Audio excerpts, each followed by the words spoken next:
Yesterday, the House Intelligence Committee released a bombshell 300-page report that plainly says Trump abused his power by pressuring Ukraine to interfere in U.S. elections, okay? Asking a country to help him personally to win the next election. That is basically what Nixon was impeached for, almost impeached for, and then he resigned. Except that the difference was Nixon went into the DNC and stole stuff to help him.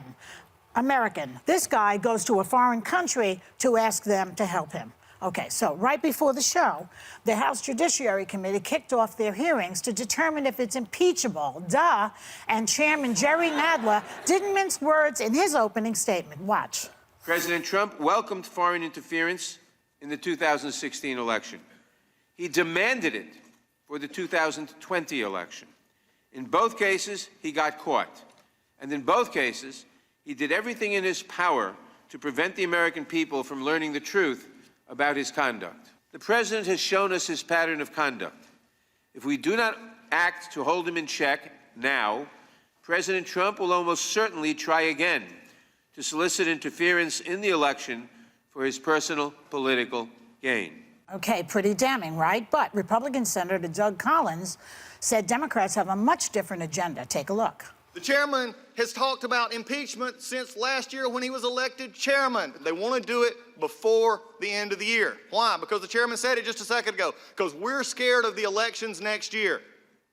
We're scared of the elections that we'll lose again. So we've got to do this now. The clock and the calendar are what's driving impeachment, not the facts. So people can hold two thoughts at once, I believe. You know, yes, the impeachment goes forward, and yes, we worry about the next election. So after all this investigating, how could both sides be so far apart on what happened? I don't know that they're so far apart on what happened. It seems like Congressman Collins is yelling about process. He's not yelling about the facts. That's what I don't understand. Well, I can't dispute the facts. The facts aren't really disputed. The phone call happened. Right. The White House released the memo of the call. I mean, the facts aren't really in dispute. And that's why it just seems to me, what is the defense? I mean, the White House had the opportunity to have someone at this impeachment hearing. They declined. They had the opportunity to have an attorney there. Yeah, they didn't want that either. They declined. I don't know why. Well, you don't know why that is. You know why. It's been pretty incredible how much. You do.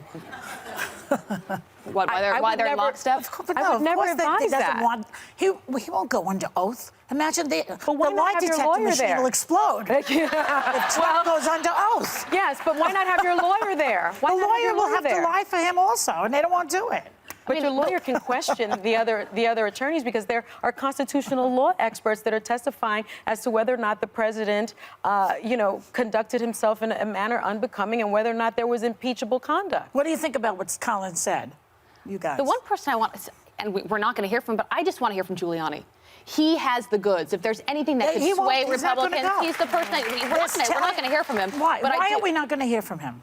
I'm not a legal expert, but I thought when you were subpoenaed, you were supposed to go speak. That's what I'm not. I don't understand this stuff, but they're not doing that, so who knows? But I did find it. Why don't they just arrest him? I did find it alarming. That's what we used to do. We would issue a subpoena. If you put on show up, you arrest them. Shouldn't they be arrested? That's what we used to do.